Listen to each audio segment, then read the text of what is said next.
Imagine having the worst day at work ever. Our girl Hao Aguo is a total badass leading a special forces team to evacuate civilians in a war zone. She spots a terrified little girl trapped in the rubble and moves in like a hero, shouting, "I must save her." But just as she reaches out, she hears that heart-stopping asterisk clack asterisk. SH asterisk T, a landmine. She screams, and before she can even blink, a massive explosion swallows her whole. As the world turns to fire, she wonders, am I going to die here? Suddenly, the scene shifts to a majestic ancient gateway where a mysterious man in traditional robes is waiting, telling her she's finally here.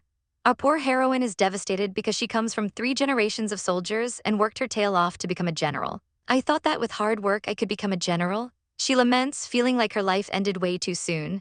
But then she opens her eyes in a damp cave, realizing she's no longer in her uniform. Ended up dead, just like that?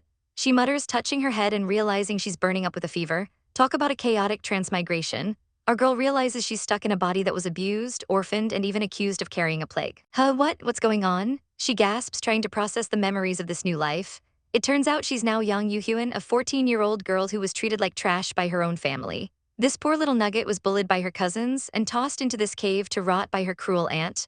But the auntie made a huge mistake because our girl Hao Aguo is an AI for an I kind of woman. Young Yuhyun, oh young Yuhyun, don't you worry. She smirks, her soldier instincts taking over. She's not going to let this second chance go to waste, declaring, "I'm gonna teach your bullies a lesson."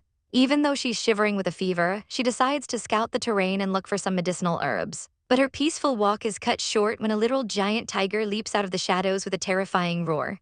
Most girls would scream and run, but our heroine just narrows her eyes as the beast lunges. "Ah," she cries out, dodging the massive claws by a hair's breadth. She's weak, but she's a fighter, and she quickly grabs a sturdy wooden branch to defend herself. She stares the predator down, refusing to be intimidated by a mere beast. Hit a snake on its 7th inch, strike a tiger by gouging its eye. She shouts, channeling her special forces training. With savage precision, she lands a direct hit right in the tiger's eye, sending blood spraying everywhere. The beast is absolutely stunned, and our girl doesn't let up for a second. "Be asterisk starred, is it angry?" She taunts, leaping onto a rock with the grace of a pro athlete. The tiger crashes into the stone, completely outplayed by a teenage girl. She stands over the defeated beast, looking absolutely iconic with her hair ornament shining. Suddenly, a mysterious man appears at the cave entrance, looking totally shook. "You killed my baby?" he bellows, while our girl just glares at him, thinking she's not about to be bullied by some guy or his pet. We get a glimpse of his fancy robes as the tension spikes.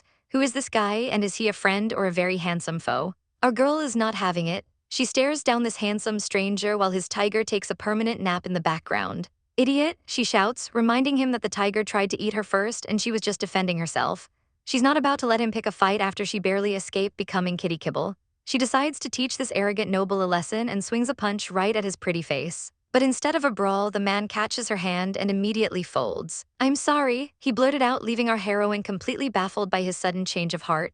Suddenly, the guy is seeing stars and not from the punch. He thinks she's the most beautiful maiden he's ever seen and completely forgets about his grudge. He's realized his mistake, but he still wants compensation for his dead pet. "You have to give yourself to me," he shouts with a massive blush. Talk about a 0 to 60 marriage proposal. Our girl has zero interest in this weirdo and tries to lose him in the crowd. She hears the locals gossiping about him being the impotent Prince Zibo, and she's absolutely shook. History definitely didn't mention that asterisk scandalous detail about the famous Lai Longji. Realizing she needs to find the Yang mansion and get away from this pest, she pulls a classic zoom and disappears into the streets. Even though she managed to slip away, the prince isn't giving up that easily, sporting a smirk that says he loves the chase. Meanwhile, back at the Yang mansion, the real drama is heating up. We meet the second aunt, who is currently winning an Oscar for her performance as a grieving relative. She's sobbing to a guest about how she had to send her niece away for medical treatment. Internally, the old hag is cackling because she knows the dead can't write letters. But her victory lap is cut short when our girl makes a grand, glowing entrance right in the doorway. Our heroine decides to play the game and tackles her aunt with a tearful hug. "Oh, aunt, I've missed you so much," she cries, while the aunt looks like she's just seen a ghost rise from the grave. Leaning in close so only the villain can hear, our girl's voice drops to a deadly whisper, asking if she's wondering why she's still alive. She keeps up the act for the guest, making sure everyone thinks they're the perfect, loving family. She even offers to let a physician examine her just to prove she's made a full recovery from the aunt's assassination attempt. As soon as the audience is gone, the masks slip and the claws come out. The aunt is fuming, calling her a little b asterisk tch for returning alive, but our girl just smirks, ready for whatever tricks the old lady has left. The war for the Yang household has officially begun, and our girl is playing for keeps. Our girl finds herself lurking in the stylish rear garden of the Yang mansion, but she isn't there for the scenery. She's busy eavesdropping on her two lovely sisters, Yang Yuzin and Yang Yubai, who are currently celebrating her supposed death. Let's hope she learns her lesson in the next life, they sneer, calling our heroine a total piece of work. Little do they know, Yuhyun is right behind them and she's got a long memory. She recalls how Yubai used to steal her monthly allowance, while Yuzin was the mastermind who tried to use a plague as an excuse to get rid of her for good. It's time for a little payback, and Yuhyun decides to start small. With a flick of her wrist, a projectile sends Yuzin screaming, "Oh, why'd you hit my head?" Yuzin immediately turns her fury on Yubai, refusing to believe anyone else could have done it since they dismissed all the servants. Yubai tries to claim a rock just suddenly landed on her head, but Yuzin isn't buying the innocent act. "You really are a fool, but that brain of yours is truly wicked." Yuzin snarls, telling her sister to scram before she does something she regrets. But Yuhyun is just getting started, and another well-aimed rock catches Yuzin right in the back of the head. That's the final straw. Yuzin loses it and lunges at Yubai, screaming, "How dare you!" She pins the girl down and starts insulting her mother, leaving Yubai sobbing on the ground. Watching from the bushes, Yuhyun is actually a bit disappointed the catfight ended so quickly, but she promises herself there will be more fun next time. Suddenly, the hunter becomes the hunted as a figure pounces on Yuhyun from behind. Thinking she's under attack, our girl doesn't hesitate and delivers a sharp kick to the gut. "Ugh, you're hurting me, Sister Yuhyun." The figure groans. Yuhyun is stunned to realize this woman is actually her brother Yang Guozhang. She's completely losing it. The legendary court minister is not only a crybaby but a cross-dresser to boot. Guozhang huffs, giving her a playful punch to the chest to prove he's still manly, while complaining that she's become just as mean as the rest of the family. Yuhyun has to pivot fast to keep her cover, claiming her coma made her forget everything. "When I saw you, I thought you were a fairy," she says, buttering him up. As they walk off to gossip about the mansion's secrets, Yuhyun suddenly feels a chill down her spine. Nearby, a certain handsome man is weeping tears of jealousy, wishing he was the one holding Yuhyun's hand. Their eyes lock, and it looks like our girl's peaceful walk is about to get a lot more complicated. Auntie Dearest is back at it again, screaming at poor Guozhang for just existing. She calls him a useless thing, but our girl Yuhyun has seen enough of this family's toxic bullying. "Don't be scared, leave everything to me," Yuhyun whispers, stepping in to protect her only real ally in the snake pit. The aunt just sneers, thinking Yuhyun is still the same pushover she sent away to the village. She orders her goons to teach her a lesson to keep her quiet before the big poetry conference, hoping to steal all the glory for her own daughter. These thugs think they've got an easy target, but they have no idea that our heroine has leveled up. Guozhang is terrified they're going to torture her, but Yuhyun isn't sweating it one bit. In a flash, she flips the script and has a sharp hairpin pressed right against the aunt's throat. "Go on, touch me, I dare you," she hisses, looking like a total beautiful madam. The aunt is shaking in her boots until someone shouts that the master of the house has finally returned. The aunt immediately tries to play the victim, calling Yuhyun a dishonorable, insolent little brat to ruin her reputation in front of the uncle. But our girl is 10 steps ahead, dropping to the floor and turning on the waterworks the second her uncle walks in.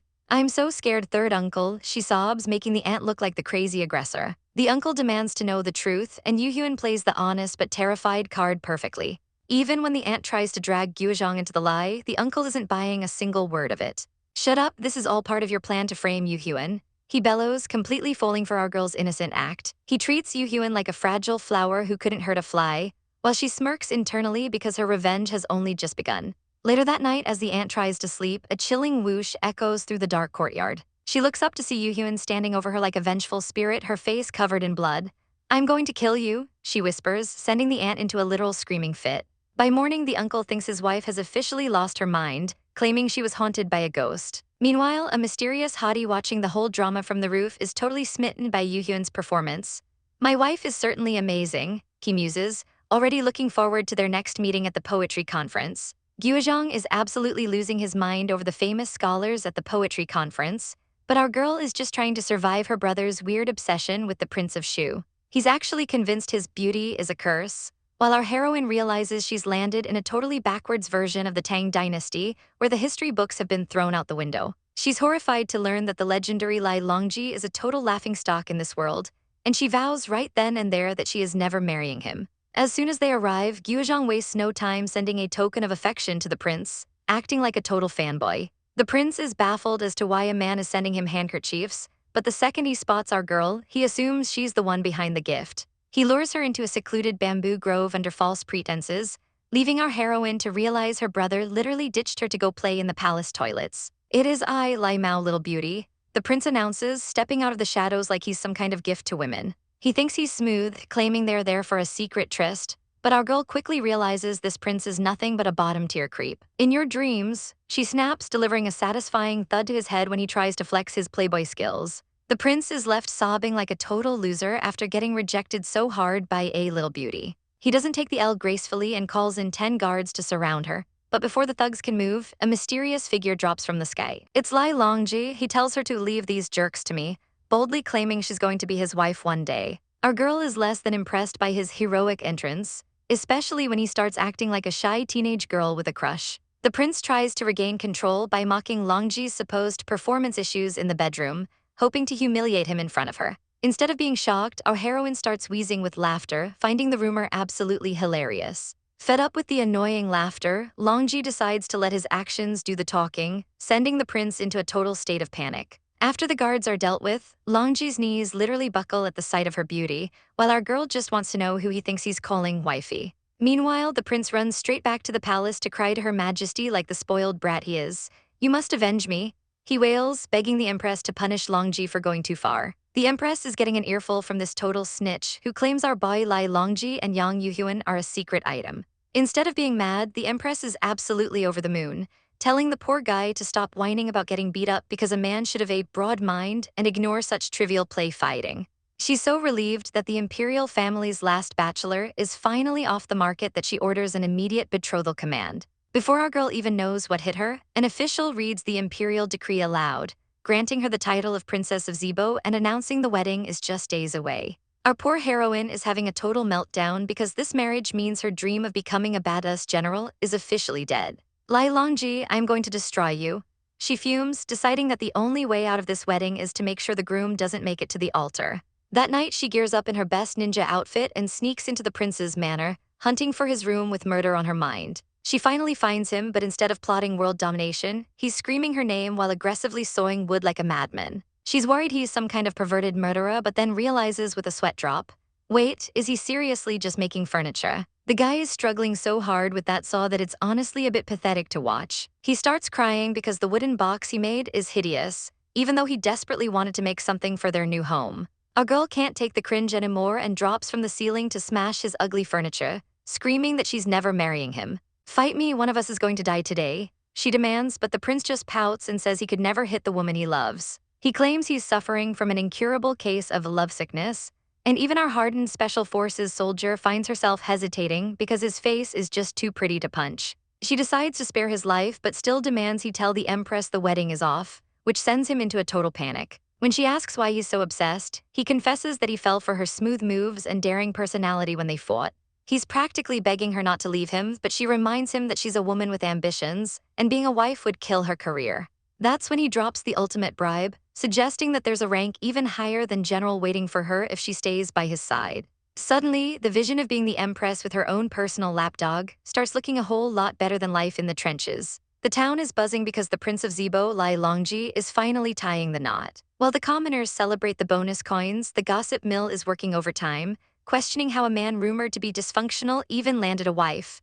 But hey, a royal wedding is the event of the century, and everyone is dying to see the legendary beauty Yuhyun in her one-of-a-kind robes. Little do they know, our girl isn't nervous at all. She's literally snoring her head off inside the carriage. Longji opens the curtain with a smile, announcing they've finally arrived at their new home. He offers to carry her out, but our feisty heroine isn't having it. "I have perfectly good hands and feet, why would I need you to carry me?" she snaps. The prince just gives her that charming look and points out she can sleep longer if he carries her, and honestly, she can't argue with that logic. As he carries her over the threshold, the crowd showers them with blessings for many sons. But then the prince decides to get bold and steals a kiss right under her veil. Our girl is absolutely livid, glaring daggers and mentally asking if he has a death wish, while he just laughs it off, claiming he's just too happy.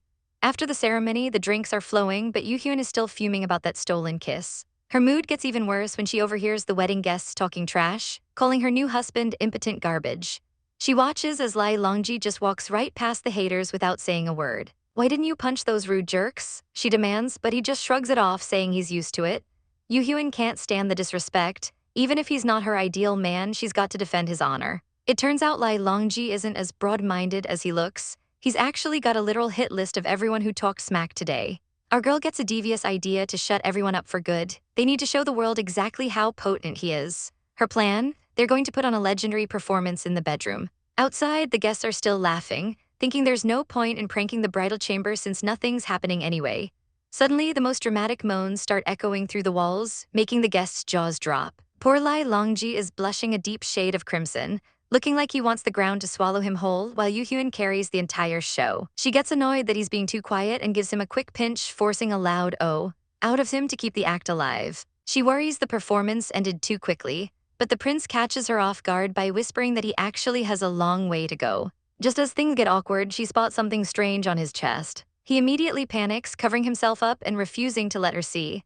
Longji pulls back his robes, revealing a chest covered in jagged battle scars. Our girl is completely stunned, having never seen a body so battered and bruised before. This is nothing, he insists, trying to act tough, but deep down he's a total drama king. He actually starts sobbing to himself, convinced Yuhyun is disgusted by his hideous body. Meanwhile, over at the Imperial Astronomer's Tower, things are getting spooky under the moonlight. A mysterious shadow rustles behind the screens. Suddenly, a rock flies through the air. Smack. Who's there? The astronomer shouts, but the intruder has vanished into thin air. He frantically checks his desk and turns pale. The records of the future emperor have been stolen. What do I do? He cries, realizing his head might be on the chopping block. The next morning, our couple wakes up to a literal fountain of tears from the manor staff. Was there a fire? Yuhyun asks, totally weirded out. No, we're just so happy the prince finally has an heir. The head servant wails with joy. The maids are even cheering about the prince being highly capable, making the atmosphere incredibly awkward. While Yuhyun is fuming, Longji is blushing, already plotting his next move to officially seduce his wife. Longji heads to the palace to give the empress the good news, but he's so distracted he can't even focus. He's staring into space like a lovesick puppy, and even the empress notices he's totally checked out. If you're not in the mood to keep us company, you may return to your manor, she says, humored by his behavior. He doesn't need to be told twice. He's out of there faster than you can say simp. But he's not going home just yet. He's got a very specific pressing location to visit. He bursts into the room where Zhang Yizhe is playing a game of blindfolded tag with his concubines. Room inspection. Longji screams, scaring the absolute life out of the man. Once Zhang realizes it's just the prince, he's annoyed, but Longji is dead serious. He looks the local playboy in the eye and begs, "Teach me how to make the most beautiful woman in the world fall in love with me." While her husband is taking Riz lessons, Yuhyun is doing some solo investigating in the ancestral temple. She notices something very strange, 2 empty memorial tablets sitting among the ancestors. Why are these here? She wonders, sensing a dark secret. But she doesn't have long to think because she hears footsteps. Someone is coming. The chamberlain arrives to pay his respects at the memorial, unaware that our girl is eavesdropping from the shadows. He whispers to the spirit of the deceased master that the little prince has finally found happiness in marriage after years of agonizing suffering. We're hit with a heartbreaking flashback of a young Longji weeping at his mother's coffin, crying out, "Mother, don't you want me anymore?" But instead of comfort, the poor boy was met with total cruelty from other noble kids who mocked him for being an orphan. Our hero refused to bow down to the bullies, even when they cornered him with sneers. They beat him mercilessly, shouting, "Punch him," and claiming it was his fault for looking so condescending while having no parents to protect him. Bruised and broken, he made a desperate vow, "I'm going to be strong. If I become stronger, they'll come home, right?" He eventually sought out a scarred master who demanded he endure a whip to prove his resolve. Even as the lash struck his back, Longji didn't waver, shocking the onlookers with his sheer willpower. As he grew up, the other princes couldn't touch him physically, so they turned to nasty rumors instead. They mockingly claimed he was impotent just because he never took a woman to his bed. Hearing all this, our girl is absolutely heartbroken, realizing she is the only person he has ever truly opened his heart to. Suddenly, we're back to the present as Longji clumsily hops over a wall with a giant sack. He's humming to himself like a total dork, planning a surprise for Yuhyun. It turns out he's following some very questionable dating advice from a guy named Zhang Yizhe. The grand plan: arrange flowers in a heart and put a humongous pigeon egg in the middle because apparently no woman can resist the power of a giant egg. He's literally praying to the egg, promising to worship it if it helps him win her. Meanwhile, Yuhyun is looking for him late at night and stumbles right into his creative masterpiece. Our heroine stares down at a heart made of daisies with a pigeon egg in the center. Longji pops up with a proud grin, asking her if she likes his little romantic display. Our girl is internally screaming, but she decides to play along just this once because she actually feels bad for the guy. I like it very much. She lies through her teeth, sending Longji into a total fanboy frenzy.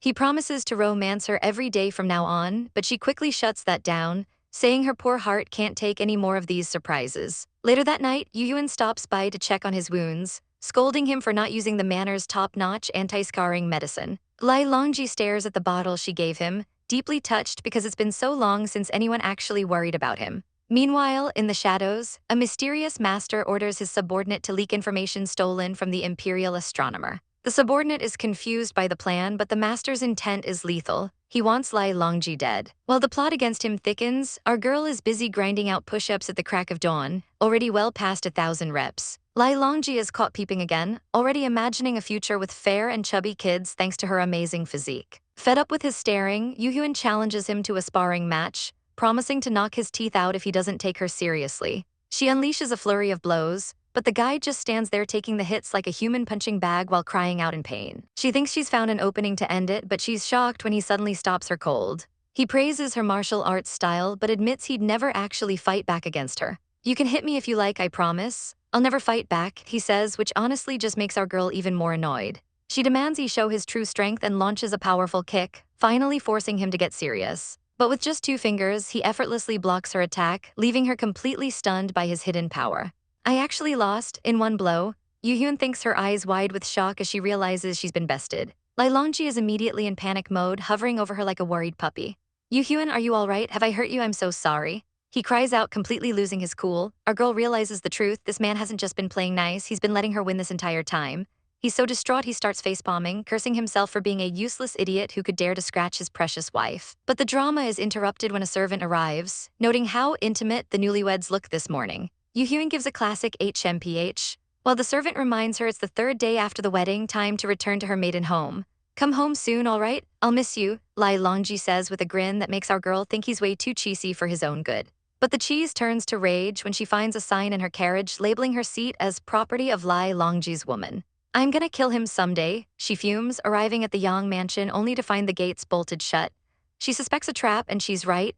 Inside, some bitter ladies are laughing, claiming the Prince of Zebo's mansion is going to fall to pieces very soon. While Yu Hyun is left wondering what's going on, Lai Longji is riding through the city. The streets are buzzing with a dangerous rumor. The Imperial astronomer has predicted the next emperor will come from the Prince of Zebo's mansion. He realizes the trap has been set, and his enemies are finally ready to pounce. Back at the mansion, Yu Hyun isn't waiting for an invitation. She's literally scaling the walls to get inside. She rushes to find the Chamberlain, demanding to know where her husband is. He's been summoned to the palace, and Yu Hyun knows this emperor rumor is a malicious trap meant to take him down. At the palace, Lai Mao is busy gloating, accusing Lai Longji of spreading the rumor himself. "I'm going to tell the Heavenly Empress, she'll behead your entire household," he screams, pointing a finger like a spoiled brat. He tells Lai Longji he'll be begging for his life soon, but our prince just tells him to stop overestimating his own pathetic abilities. The snake goes too far, bringing up Yu Hyun and suggesting she'll end up with someone else once Lai Longji is gone. Lai Longji's eyes flash with pure murder. "Shut up, do not speak her name or I'll kill you," he roars, terrifying the man. Lai Mao cowers as the Empress is announced, thinking he's saved by the bell. But Lai Longji isn't done. He reveals he knows all about Lai Mao's illegal secret dealings with General Zhenin. He leans in, his voice a deadly whisper. "If you ever speak my woman's name or stand anywhere near her, I will make you pay dearly." The Heavenly Empress has officially arrived, and Lai Longji is stuck playing the part of the dutiful subject, offering his deepest regards while everyone bows in her presence. But back at the Prince of Zebo's manor, our girl Yu Hyun is bored out of her mind, chewing on a blade of grass and wondering why her man hasn't come home yet. Suddenly, a knock at the door breaks her train of thought. It's Lai Longji, but he won't even step inside. "Yu Hyun, it's me. I won't be coming in, I'll be sleeping in the study tonight," he announces through the wood. Our heroine is absolutely baffled, shouting after him to ask what the heck is going on, but he's already making a break for it. Outside, Lai Longji catches his breath, clearly going through it. He's convinced he's in the middle of a massive crisis and refuses to let Yu Hyun get dragged into the mess. "I can't let any harm come to her," he vows, looking all dark and brooding. The next morning, Yu Hyun wakes up to a beautiful day, but she can't shake the feeling that something is off. She remembers how strangely he was acting the night before and decides to skip her morning training just to corner him in the study. She bangs on the door, shouting, "Lai Longji, are you there? It's time to wake up." But when the door finally opens, it's not the prince, it's the Chamberlain, who informs her that his highness isn't even in the room. When she asks where he could possibly be, the Chamberlain gives her a cheeky, knowing smile. "Naturally, he's wherever you are, your highness," he says, dropping a major hint. Our girl is confused for a second until the Chamberlain points straight up. Her eyes go wide as she realizes this man actually slept on the roof last night. Sure enough, there's Lai Longji, passed out on the roof tiles and mumbling her name in his sleep. He's even clutching himself and dreaming about being closer to her. The Chamberlain explains that while he started in the study, he somehow ended up on the rooftop right above her room. Talk about a dedicated stalker. Husband. The man was so obsessed he even spent his night writing Yu Hyun over and over again on his scrolls like a lovesick teenager. Yu Hyun climbs up and just stares at him, wondering what goes on in that head of his. As he starts to stir, she leans in close with a smirk and asks, "Are you awake?" Longji nearly jumps out of his skin, screaming her name in pure shock. He's a total mess, panicking because he hasn't even had time to shave his morning stubble yet. He starts sobbing internally, terrified that she's going to hate him for looking like a rooftop hobo. He tries to play it cool, telling her it's dangerous for her to be up there, but our girl isn't buying it. "I'm here because you'll probably avoid me again today unless I stop you," she retorts. When he asks why she's being so persistent, she gives him the ultimate friend zone answer: "Because we're comrades in arms." Even though he's been thoroughly bro-zoned, Longji takes it as a total win, pumping his fist in victory because at least she's talking to him again. Longji is acting like a total simp, faking a dramatic fall just to get our girl's attention. "I knew you'd save me," he chirps, practically wagging his tail while Yuhyun just looks at him with pure disappointment. She tells him to start acting like an adult for once, but we all know that's a tall order for this guy. As night falls, Longji is sweating bullets, racking his brain for any excuse to sleep in the same room as Yuhyun. He considers faking an assassin attack so he can beg for her protection, but he realizes that would just make him look like a total wimp. Luckily for him, our heroine takes pity on his buffering brain and just tells him to hurry up if he wants a spot in the room. The cozy vibes don't last long though, as they're summoned to the Imperial Palace to meet the big boss herself. The Empress, Wu Zexin, drops a massive bombshell by putting Longji in charge of the upcoming hunt at Mount Kai. She claims she's thought long and hard and decided he's the best man for the job, but the tension in the room says otherwise. Longji looks like he's about to have a panic attack, but our girl reaches out and grabs his hand to steady his nerves. With her support, he bows and accepts the order, knowing he can't go against the Imperial will. Yuhyun realizes this is a total trap. If he refuses, he looks guilty, but if he accepts, he's the first one to blame if accidents happen during the hunt.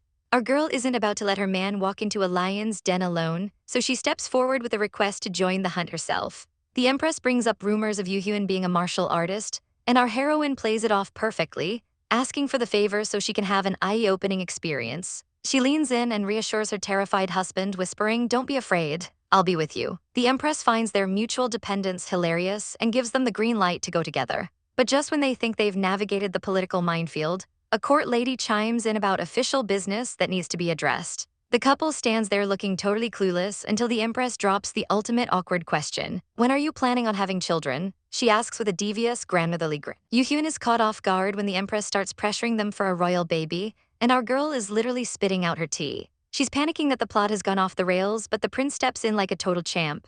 "It's not her fault, it's mine. I don't want children," he declares, shocking everyone in the room. He explains that he simply can't bear to see Yuhyun suffer through the pain of childbirth so soon and wants a few years of privacy with her first. Honestly, Yuhyun is low-key swooning at his initiative, wishing guys back in the 21st century were this straightforward. The Empress is stunned by his bluntness but decides to respect his wishes, finally dismissing them from the palace. But as they step out into the sun, the prince can't shake a bad feeling about the upcoming hunt at Mount Kai. He's right to be worried because in a dark, abandoned temple, the villains are already moving their chess pieces. The fish has taken the bait. A mysterious figure whispers, planning to strike during the hunt in just 2 days. A blue-haired man with a chilling smile warns his subordinate not to mess this up, or the consequences will be deadly. The assassin bows low, swearing he won't fail his lord as the plot against the prince thickens. Back at the manor, Yuhyun is minding her own business when a woman suddenly tackles her with a scream of "Dearest sister." This newcomer is begging to tag along to the hunt, but the prince is staring in pure confusion at this valiant, masculine woman. Yuhyun finally drops the bomb. "This is my brother," leaving the prince absolutely floored that this person is actually a man. Seeing another guy getting too close to his wife, the prince's jealousy flares up instantly. "Don't touch Yuhyun," he barks, telling the brother that if he wants to hug someone, he can hug him instead. The brother is surprisingly heavy, but he doesn't mind the change of target, happily chirping brother-in-law, while crushing the prince in a bear hug. Suddenly, the brother bursts into hysterical tears, claiming that women are made from water, even though the prince reminds him he's definitely not a woman. The prince is reaching his limit with the drama, but Yuhyun whispers for him to just agree to the request so they can finally get some peace. Giving in to his wife's plea, the prince tells her, "You're the key decision maker in our household affairs," making it clear he's only doing this because she asked. Our girl is left blushing like crazy, completely caught off guard by his sweet words and the power he's just handed her. As a former soldier, our girl has a keen sense of danger and knows that with an enemy hiding in the shadows, she can't afford to be a sitting duck. She decides to let her brother tag along for the hunt, but only under 2 strict conditions. He has to stay by her side the whole time, and he absolutely must dress like a man. He's all too happy to agree, and before long, the group is heading toward the rugged peaks of Mount Kai. The journey is grueling, but our heroine is built different.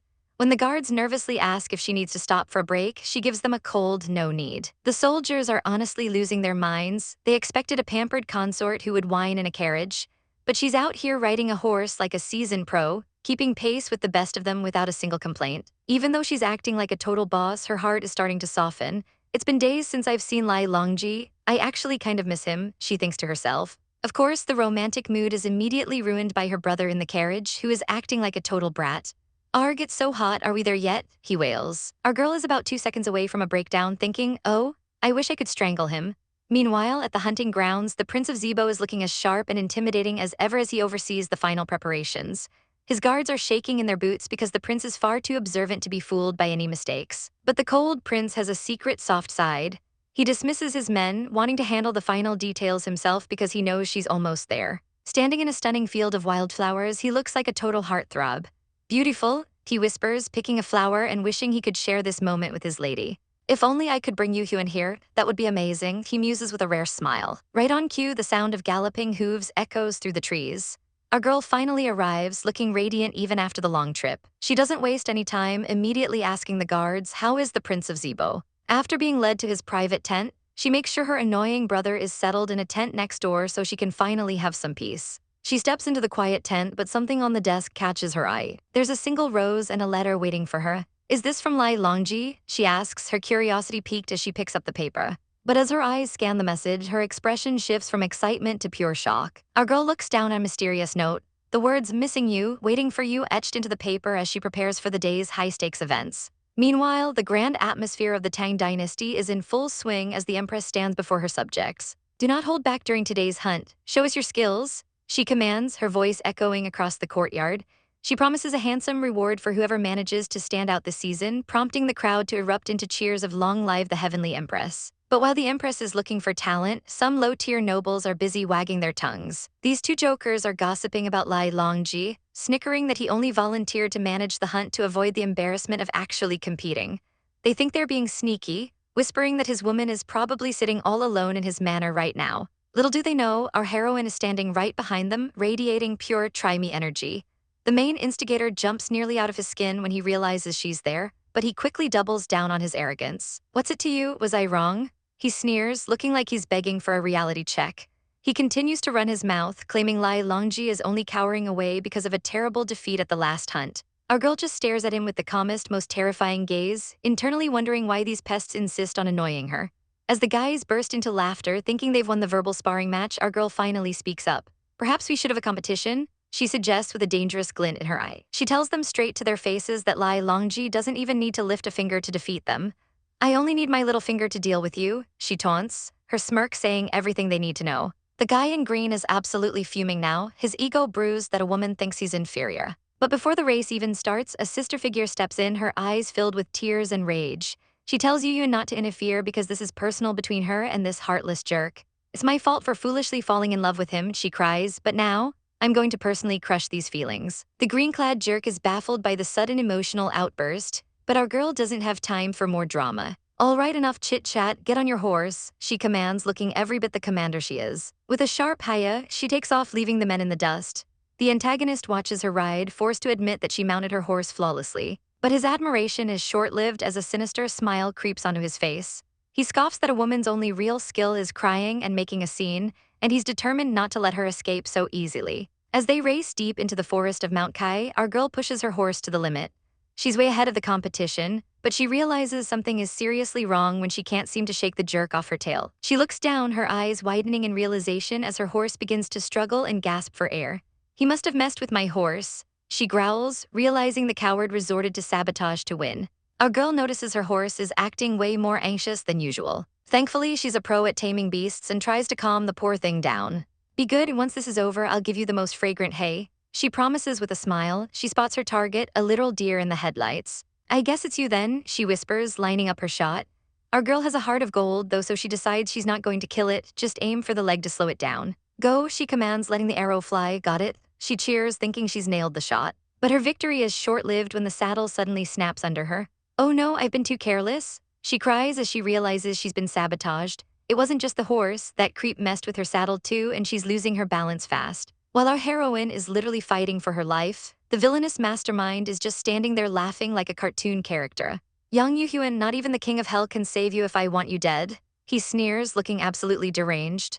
The horse is completely out of control now and she can't stop it. She clenches the reins with everything she's got, but it's no use. Suddenly, she spots someone sprinting toward the chaos on foot. Why is someone charging toward me? Have they lost their minds? She wonders in a panic, then she sees his face. That figure, could it be Longji? Longji isn't just running, he's on a mission. With a sharp swish, he lashes out, taking the horse down to stop the stampede. The horse hits the ground with a massive thud. Our girl is sent flying, screaming as she braces for impact. But don't worry, the hero is here. He catches her midair and they crash into the grass together. Yu-hyun, are you all right? He asks, his voice full of concern. She's a bit shaken but manages to tell him she's fine. Still, seeing him risk himself like that hits her hard. But you nearly got hurt, she says softly, looking at her savior. As she looks over at the man responsible for this mess, she can't help but feel a chill. He looks really scary. He reminds me of that snake in the forest, she thinks, realizing the danger is far from over. Our girl watches Longji carefully, noting that while he is the chosen emperor in this timeline, he is definitely not someone to mess with. He shows a surprisingly soft side by apologizing to the horse he accidentally hurt, promising to care for it at his mansion. But that kindness vanishes the moment he sets his sights on the man in green. Sensing the danger, the coward tries to make a run for it, but Longji isn't letting him off that easy. With a flick of his wrist, he sends a whip flying, catching the man off guard and dragging him back. Longji, have you lost your mind? The man screams, trying to play the victim by claiming it was our heroine who almost fell off her horse. Longji isn't buying the act for a second, coldly telling him he knows exactly what he did. The man just smirks, daring Lai to prove it and threatening that the heavenly empress won't be happy about these false accusations. He gets even bolder, taunting Lai to kill him right there in the forest. It's a tense standoff, with everyone waiting to see who will blink first. Seeing that Lai is hesitating, the man starts spewing the most vile insults, calling him an impotent piece of trash. He even has the audacity to mock our girl, calling them an idiotic woman and a useless man. A match made in heaven. Big mistake, our girl has had enough of this trash talking. Before anyone can react, she launches herself through the air and delivers a massive bam right to his jaw. The impact sends him spiraling to the ground, crying like a total baby. You *TCH, you hit me, how dare you? He wails, looking more pathetic by the second. He screams for his guards to seize her, but Longji steps in like the ultimate shield. Go ahead and try, he dares them, his aura becoming absolutely terrifying. The coward keeps sobbing, pointing his finger and threatening to tell the empress everything. Our heroine can't help but look at him with pure disgust as he carries on like a toddler. She even offers to take the full blame for the punch, but the man sneers that he'll only report her since Lai didn't actually hit him. It's a bad move, buddy. Longji delivers a soul-crushing slap across his face, coldly telling him, now I have, go on, file a report. The old man is absolutely losing it, tears of rage and fear streaming down his face as he screams, you. He's dropping massive truth bombs, claiming the prince's father was a fool who offended the entire nation just for the sake of one woman. Our guy is absolutely shook, his eyes narrowing as he demands, my father, what do you mean? Realizing he spilled the beans, the man panics, covering his mouth and swearing he knows nothing. He isn't sticking around for a follow-up interview and immediately orders his group to bolt. As they ride off, our girl Yu-hyun steps up and asks, would you like to drag him back here? But the prince is too shaken to even move, barely managing a no need. He looks at her with an incredibly sad, weary expression and says, I'm sorry, Yu-hyun, please excuse me. I need to be alone for a while. He tells our poor heroine she can head back to the camp on her own, leaving her standing there completely stunned. Wait, she cries out, reaching for him, but he's already walking away like a ghost. He looks completely despondent and dazed, his mind miles away as he leaves her behind. Yu-hyun can only watch his retreating back, her heart heavy with a million questions she can't ask. Later, the prince finds himself at Mount Kai, standing alone in a beautiful field of flowers. But he isn't enjoying the view. He's haunted by the claim that his father ruined everything for a woman. Father, mother, what on earth happened? He whispers, his gaze falling on a discarded colorful kite. This triggers a memory of that fateful year when he was just a happy kid, laughing as he ran with his kite. But just like his current life, the joy is short-lived as he trips over a rock with a sharp ah. He goes crashing down into the dirt, a painful reminder that even his happiest memories are now tainted by the secrets of the past. Walking through the camp, Longji can't help but wear a smug little grin after their recent victory. But the peaceful mood is ruined when they pass a group of soldiers gossiping by the fire. Have you heard what happened to the Prince of Shu? One soldier asks, practically vibrating with excitement. They start bragging about how their prince supposedly put everyone in their place during the hunt. Our girl Yu-hyun isn't having any of it. The Prince of Shu? She mutters, her eyes narrowing as she realizes the guy is so pathetic he has to pay his subordinates to praise him. She is absolutely fuming, her face turning a bright shade of red. I'll leave him alone for now, she growls, but I'm definitely teaching him a lesson later. Longji tries to play the voice of reason, reminding her that they have much more important things to deal with right now. And by important things, Yuhyun means her stomach. She whips out a leftover lotus leaf chicken and tosses it at his head, shouting, "Here, catch." Longji fumbles the bird, looking completely baffled by how fast her brain switches tracks. Yuhyun just starts housing the chicken, muffledly explaining that they need energy to deal with their enemies. As he watches her eat, Longji can't help but remember that this petite woman literally killed a tiger the first time they met. He offers her the chicken thigh and asks if she's up for a real challenge, hunting in the mountains. Yuhyun's eyes light up with a devious glint. "Once we hunt down a few rare beasts, that loser Lai Mao will be completely humiliated," she says, flexes her arm, and adds that her muscles are practically begging for the challenge. Longji chuckles at her confidence, but Yuhyun just gives him a thumbs down. "You'd better not drag me down," she warns him. He decides to test her resolve by grabbing her wrist and pulling her close.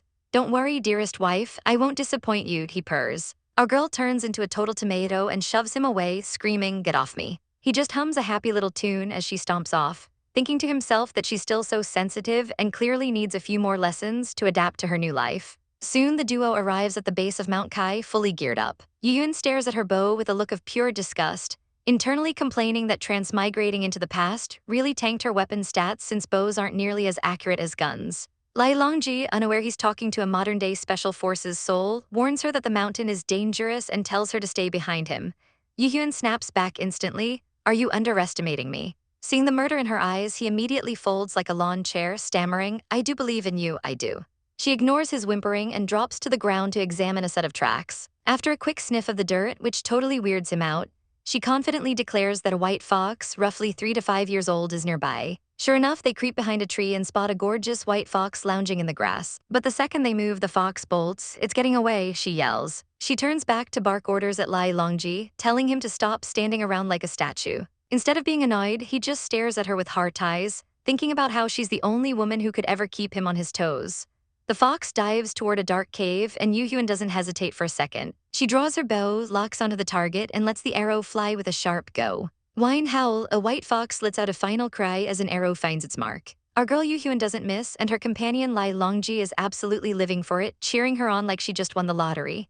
"Hang on, let's see if my archery skills have deteriorated," she says, inspecting her prize. Honestly, she's not bad at all, and she's already calculating how much that expensive white fur is going to fetch. But the victory lap is cut short when Longji's face turns pale. "Yuhyun, behind you," he screams. Out of nowhere, a massive bear decides it wants a piece of our heroine.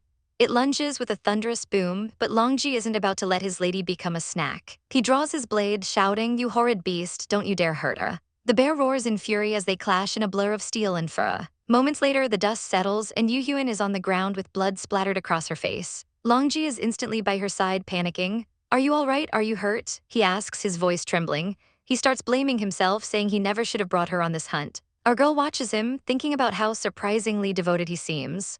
As he gently wipes the blood from her cheek, Yuhyun realizes he's actually a pretty good comrade. But then he gets a little too close, and our heroine starts blushing like crazy. Flustered, she shoves him away, yelling, "I would never get hurt so easily. Let go of me, you idiot." She can't help it. Her heart is suddenly beating like a drum, and she doesn't know what to do with these feelings. Needing to cool down before she combusts, she wanders off toward a nearby stream. "I need to wash my face and calm down," she mutters to herself. But as she reaches for the water, she hears a low growl. It's a tiny white fox cub looking absolutely feral for something so small. Yuhyun realizes this must be the baby of the fox she just killed. It's too small to hunt on its own, and she knows it won't survive the night. "I'll just put it out of its misery," she decides, drawing her dagger to finish the job. But Longji catches her just in time. "Yuhyun, don't," he pleads. He wants her to let it go back to the mountains, but Yuhyun is being practical. "Releasing it would be equivalent to sending it to its death," she argues, "so we may as well put it out of its misery." But Longji looks like he's about to break. "This kid is just like me," he whispers, lost and all alone in the world. He tells her that outsiders only see the beautiful fur, the royal status, and the power, but they have no idea about the pain he feels inside. He literally begs her to let him be willful just this once. Yuhyun feels like the biggest jerk on the planet. "Arg, I think I made him feel even worse. I'm such an idiot," she thinks, panicking. She reaches out and grabs his hand firmly. "I'm still here, I'm still with you," she promises, trying to give him the comfort he clearly needs. Longji finally opens the floodgates. He reveals that because of a villain's scheme, his mother was labeled a cursed person and her reputation was destroyed. He's lived alone in emptiness for over 10 years, and to make matters worse, his father disappeared without a trace. As the tears stream down his face, Yoo-hyun is stunned by the weight of his trauma. Even the little fox cub seems to feel his sorrow, licking his hand to comfort him. Our girl realizes her transmigration is definitely changing the course of history, but the tragic motives of these historical figures haven't changed at all. Longji wipes his eyes, looking embarrassed. "I must look like a fool to you," he sighs. But Yoo-hyun just smiles at him warmly. "Only real men are capable of shedding blood and tears," she tells him. "You don't look like a fool to me at all. I will make them pay, an eye for an eye." He growls, his face clouded with a dark, murderous shadow. Our girl isn't even flinching. In fact, she's actually laughing. "Ha ha ha, I like that," she says, before leaning in with a tempting offer. She asks him what he would do if she could help him find the one responsible for his mother's demise. The man doesn't hesitate for a second, swearing that he'll tear the culprit limb from limb. "Good," she chirps, but she has one condition. She wants to raise the adorable baby fox cub they found while they investigate. He agrees instantly, but then he does something so out of character it's almost cute. He demands a pinky swear. "This promise shall not be broken," he declares solemnly, while our heroine can't help but roll her eyes at how childish he is, even if she's secretly going along with it. She turns her attention to the fluffy white cub, naming him Zio Long and telling him to be a good boy. Seeing her gentle side, the man is absolutely smitten, thinking his wife is a total angel. Of course, that angel immediately snaps at him to stop staring and start packing up the spoils of their hunt. "I risked my life to score that," she huffs, warning him that she'll punish him if he loses their prize. He just laughs it off, showing off the massive bear they took down and bragging about how Lai Mao won't have anything left to say. "Check me out, wifey Tilda, am I amazing or what?" he asks, only to get a satisfying thump to the head for his arrogance. As they ride off into the distance and call for the fox to keep up, the mood shifts instantly. Hidden in the shadows of the trees, a masked assassin watches them leave, his eyes narrowing in frustration. He's fuming that the black bear didn't finish the job, but he's already planning his next move. "He won't be so lucky next time," he hisses into the wind. "How dare you snub the Heavenly Empress rewards?" The official screams, but the Empress herself tells everyone to hold on. She wants to hear an explanation, and Longji is ready with his silver tongue. He claims he and Yoo-hyun truly admire her gifts, but all he really wants is an Imperial token so he can be by her side at all times. The Empress is totally charmed, laughing as she hands over the golden pass. But in the shadows, a hidden watcher is fuming, promising to report this luck back to his mistress. The Empress then drops an invite to her 70th birthday celebration, and Longji promises to make it the party of the century. While our girl Yoo-hyun is internally screaming about the suffocating palace rules, the Empress gets strangely melancholic. She sighs about a venomous woman and how she wouldn't have had to send him away if only bonds had been considered. She warns Longji not to follow in his father's footsteps before dismissing them. As they walk away, Longji's mind is racing with one question. Could it be, is father still alive? Back in private, the mask of the charming prince slips. Longji stares at his token with a burning intensity, swearing to find his father and make the real mastermind pay. He vows to uncover the truth for both his parents, but the mission has to wait because the next morning, they're officially on the road to Chang'an. Inside the carriage, the drama is peaking because Yoo-hyun is having a total meltdown. "You might as well kill me," she shouts, horrified that she's expected to do a public performance for the Empress. Longji tries the puppy dog eyes, pouting that she doesn't want to go with him, but our heroine is not impressed. He tries to play the sorry wifey card and offers her a flower to make amends. "I'm not a little girl," she huffs, claiming only sisses like young Gyuzhang would fall for such a cheap trick. Mentioning that name gives Longji a total lightbulb moment. He tucks the flower behind her ear anyway, laughing that it fits perfectly. He tells her not to worry because he has a plan, and that plan involves asking for young Gyuzhang's help. We see the legendary Yang gracefully chasing butterflies, right until he trips and faceplants into the dirt. Our girl looks at this expert with pure judgment, but Longji insists the faceplant was just an accident. Despite the dirt on his face, Yang is thrilled to see his wonderful sister and promises to take care of everything. Gyuzhang is on a mission to turn our girl into the belle of the ball. He reminds her that noblewomen would kill for an invite to the Empress's banquet, so she better make the most of this good fortune. "I'll transform you," he declares, dragging her toward the city gates. He takes one look at her current outfit and scoffs, teasing her for being dressed like a lowly maid. Our heroine isn't taking that disrespect lying down. "So what if I am? That's none of your business," she snaps. But Gyuzhang just laughs it off, insisting that with his help, no one will be able to tell if she's a maid or a high-born lady. He promises that by the time he's done, she'll be the most stunning maiden at the entire birthday banquet. The shopping spree begins, and Gyuzhang is picky, selecting bright colors that will pop against her fair complexion. Our girl is way out of her element, complaining that the vibrant red feels weird since she's only ever worn military uniforms. But there's no rest for the weary because Gyujeong decides they need to hit the cosmetics shop next. After a few touch-ups, he decides she still lacks a touch of opulence and demands they keep going. More shopping, oh god, our poor heroine groans, absolutely exhausted. They sweep through the jewelry shop, buying out the best pieces. Then it's off to Silk Lane and even a perfume shop. Gyujeong is in his element, snatching up everything in sight while our girl just stands there looking like she'd rather be back on the battlefield. Finally, they settle down for the makeup application. Gyujeong admits she has a great natural base, promising she'll enchant everyone in the room. But our girl is suddenly hit with a wave of anxiety, sighing as she looks in the mirror. I've never gone to the palace before, I have no knowledge of palace etiquette, she worries. She's terrified she might end up embarrassing Longji in front of the Heavenly Empress, then she catches herself blushing. Wait, why am I so concerned about his reputation? She wonders, her heart doing a little. Gyujeong just smiles, telling her to watch carefully as he demonstrates. He performs a perfect, graceful bow, wishing the Empress everlasting peace and happiness. Our girl is completely stunned by how elegant he looks. He winks at her, promising to teach her every step so she knows exactly what to do. When the transformation is finally complete, the result is breathtaking. When she reveals her new look to Longji, the poor man literally chokes on his tea. She looks like a goddess in her new red robes, but the stress isn't over yet. I have to give a performance? She asks, realizing that looking good is only half the battle. She starts to panic, pointing out that everyone else will be showing off skills in poetry, painting, or the zither. What am I supposed to perform? Do you expect me to fight on stage? She asks incredulously. Longji rubs his chin, thinking hard, and then a brilliant idea hits him. Yuhyun, why don't you kill a tiger for your performance? He suggests with a straight face. The silence is deafening for a second before our girl absolutely loses it. Lai Longji, I'm gonna cut you, she screams, chasing him through the shop. She's seeing red, swinging at him while he flees for his life. Kill a tiger, I should kill you first. She yells while a poor shopkeeper cowers in fear, begging the great heroine for mercy. The shopkeeper begs her to stop for the sake of his daughter, who loves the legend of Madame Gongsun. That name stops our girl in her tracks. She remembers the stories of Madame Gongsun, whose sword dance was so sensational that it felt like heaven and earth were coming together. A light bulb goes off. A sword dance, that's it, she realizes, her confidence returning. She might not be a poet, but she is an absolute expert when it comes to wielding a blade. She heads to the garden and begins to practice, her movements sharp and full of flair. She flows from one strike to the next, her red robes fluttering like flower petals in the wind.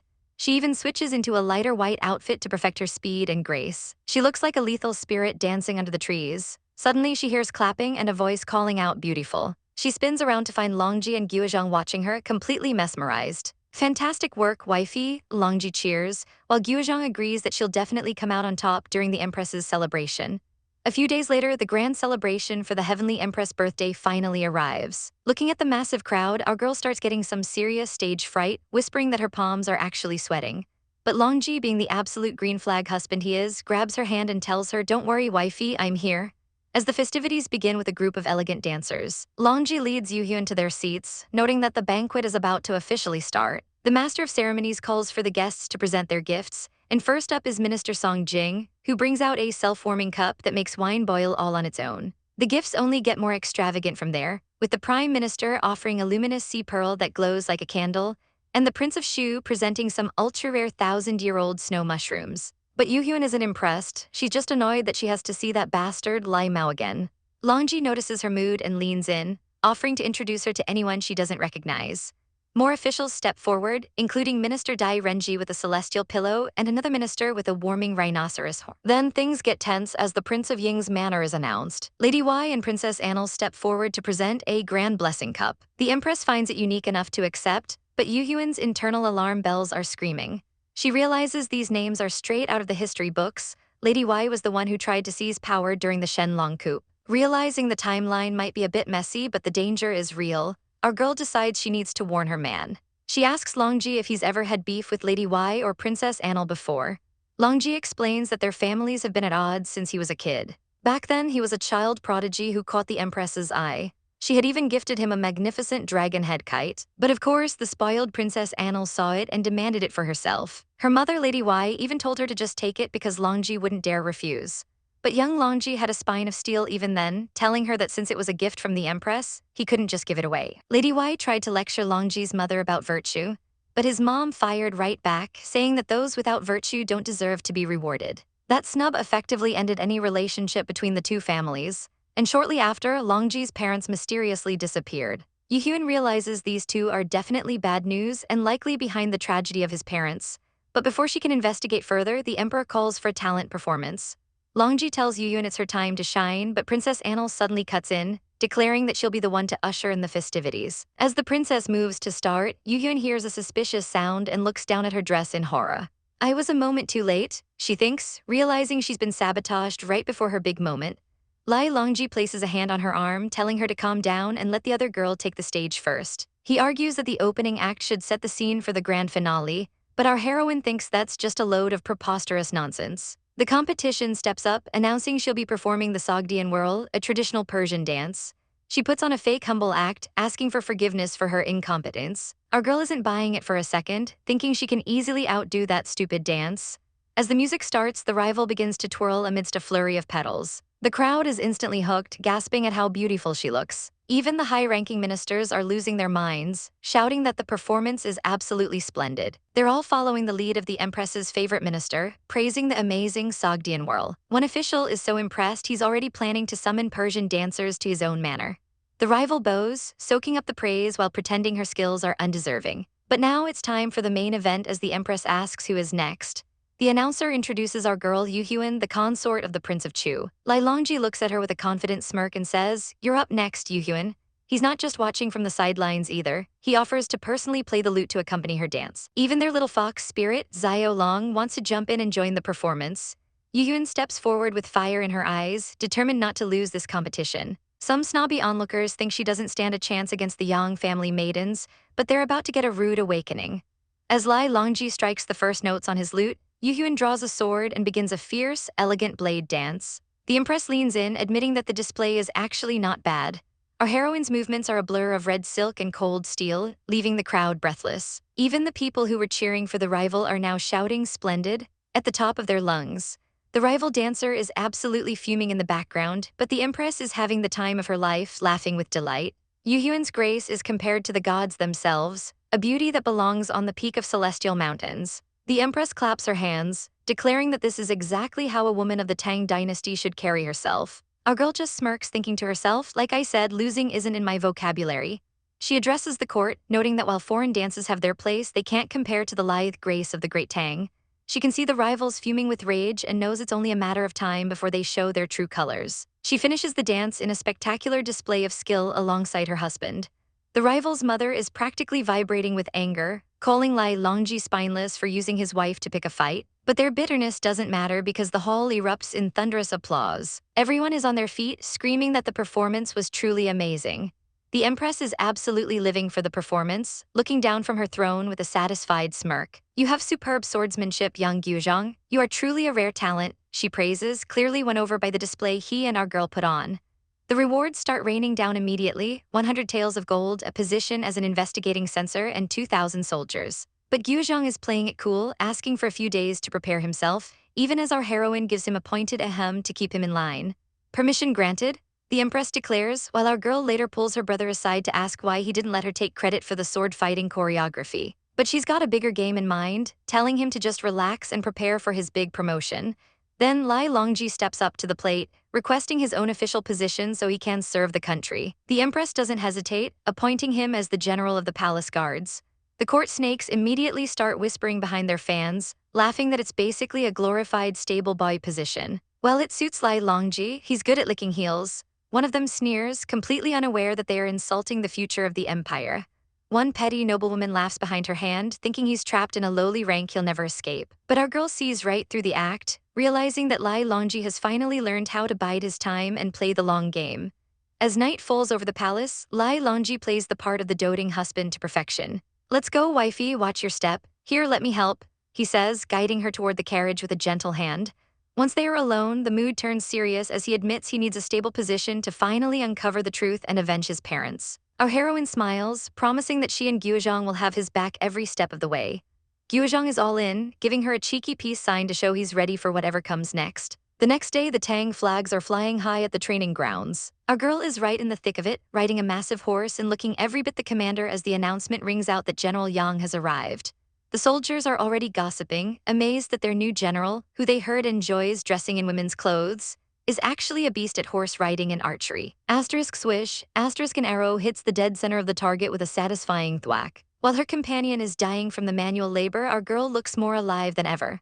"I think this place is perfect for me," She beams, feeling right at home back in the military life. But while she's thriving, someone else is having a total meltdown. Asterisk crash. Asterisk Princess Annal is busy smashing everything in sight. That be asterisk TCH and that vile man have stolen the limelight from me. I'm so pissed. She screams, throwing a legendary tantrum. She doesn't care about the mess, shattering more porcelain while her poor maid trembles on the floor trying to clean up the wreckage. Her mother walks in, unimpressed by the display, reminding her that she's supposed to be getting married soon and needs to control her temper. Mother, you have to teach them a lesson. Annal cries, her face twisted with pure jealousy. The mother isn't rushing in blindly, though. She knows they need to be smart. There's no rush. As the saying goes, know your enemy and yourself. She muses, deciding it's time to do some digging. She orders a full investigation into Yang Yuhyun, her eyes narrowing with malice. I want that insolent couple to suffer, she hisses, and you just know the drama is about to hit an all-time high. Annal, it's time for you to grow up, the elder woman warns, her eyes narrowing as she prepares to target our heroine. They think Yang Yuhyun is just some ordinary girl they can push around, but they have no idea who they're dealing with. Under the cover of night, the plan is set in motion, and soon the streets of Chang'an are buzzing with the most ridiculous gossip you've ever heard. Have you heard Yang Yuhyun is actually a fox spirit? The commoners whisper, convinced that Longji has been completely bewitched by her charms. They're even claiming he's lost his mind, spending his days as a lowly servant to animals just to please her. Even the palace guards are getting in on the drama, whispering that Longji has become a hedonist under her spells. Our girl Yuhyun just laughs it off, thinking, oh, these people. They'll believe any superstitious thing you tell them. Meanwhile, at the stables, the haters are having a field day watching a descendant of the Imperial family shovel manure. He's only fit for serving animals. They jeer, completely unaware that Longji is playing the long game while they rot in the dirt. The tables turn during an Imperial outing when the Empress herself notices how incredibly powerful the carriage horses are. When she learns Longji was the one who hand-selected them, she's instantly impressed and puts him in charge of the entire Imperial stable. Back at the stables, chaos erupts as greedy men fight over the best horses, but Longji remains the calm in the center of the storm. Suddenly, the chief commander of the Imperial Guard, Liu Meng, shows up looking for a steed worthy of his rank. Longji greets him with a professional smirk, saying, I'll be right back, before presenting a Fergana horse that's worth a literal fortune. You, sir, are the perfect match for it, Longji says, buttering up the commander like a total pro. The commander is so thrilled he tries to hand over a fat bag of cash as a bribe, but Longji has something much more valuable in mind. If you really want to thank me, I have a personal matter that requires your aid, Longji explains, pushing the money away. He hands over a portrait of his missing father, hoping the commander's military connections can finally help uncover his whereabouts. Later that night, our girl is dozing off when she feels a warm cloak being draped over her shoulders. She looks up to see her bewitched protector finally home from his long day of networking. She playfully tells him about the city's rumors, asking with a grin, do I look like a fox spirit to you? But Longji isn't laughing. His face contorts with a terrifying rage as he demands, Who told you that? He grabs her hand, his grip firm and his eyes burning with a protective fire that proves he's ready to destroy anyone who dares speak her name in malice. Yuhyun tries to talk sense into a frantic lie Longji, but he's losing his mind over the gossip. He's horrified to learn the rumors have spread from the barracks to the local tea shops, and he's ready to draw blood to stop them. I'm going to confront them and forbid them from spreading such nonsense, he yells, but our girl isn't letting him run off into a trap. She grabs his arm, demanding he explain why he's acting like a man possessed. Finally, the mask slips and he breaks down. Yuhyun, I was too scared, he confesses, tears welling up in his eyes as he admits he's terrified of a repeat of the past. He reveals that 10 years ago, these same kinds of vicious rumors tore his family to shreds. It all traces back to a dark day in the Prince of Lies manor when he was only 8 years old. Back then, he was just a sweet kid asking his mother for a New Year's red packet and wondering when his father would come home. His mother, a woman of duty, reminded him that the nation's fate always comes before family, even if it meant being lonely. But their peaceful afternoon is shattered when the Heavenly Empress's entourage rolls up to the gate with an ominous clatter. The mood turns icy as the eunuchs deliver a terrifying decree. His mother, Lady Du, is being accused of using witchcraft to curse the Empress. It's a total setup, but the Imperial messengers are ruthless, claiming they're simply cleaning up the scum of the family. Young Longji tries to fight back, screaming that his mother is innocent, but a nasty court lady shuts him down, calling him a despicable sin just like his mom. Lady Du, knowing she's walking into a trap, tells her son to stand down and stay strong. She tells him that as long as he survives, there is still hope for their family before she is led away like a criminal. As she steps into that carriage, she gives him one last look, a look he didn't know would be his last. I will wait for your return, he shouted, never imagining that she would never come home. Back in the present, Yuhyun asks what happened to his father. Longji's face darkens as he explains that his father tried to defend her, only to be stripped of his title and exiled to the middle of nowhere without even a goodbye. He looks at our heroine with raw desperation, vowing that he won't let history repeat itself and destroy her too. Yuhyun tries to play it cool, holding his hand and telling him she's resilient and a few words of gossip won't break her. But Longji isn't buying it, reminding her that his father thought the same thing right before their entire lives were destroyed. Our girl realizes the current rumors are getting out of hand, and they desperately need a counter strategy. Her friend points out that the public is obsessed with myths and the divine, which gives our heroine a brilliant idea. She recalls how a previous rumor about a river dragon was debunked by the Directorate of Astronomy, turning a potential disaster into a sign of a bountiful harvest. "So, do either of you know anyone at the Directorate of Astronomy?" she asks, hoping for a shortcut. Unfortunately, it's a big fat nope from the group, so they decide to just wing it and try to make some high-ranking friends. So-young tries the direct approach with a bribe, but the official isn't having it. "Why would we concern ourselves with common street gossip?" The old man barks, completely shutting him down and leaving So-young feeling like a total failure. With his plan in tatters, So-young admits he's out of ideas, leaving the heavy lifting to Lai Longji. Lai Longji heads to the Sun Manor to visit timekeeper Sun Woo, hoping a little charisma goes a long way. He brings a top-tier saddle as a gift, and for a second it actually looks like he's succeeded. Sun Woo is thrilled with the bribe and promises to help clear Yuhyun's name, calling the fox spirit rumors complete nonsense. Lai Longji rushes back to our girl, shouting, "Yuhyun, I did it."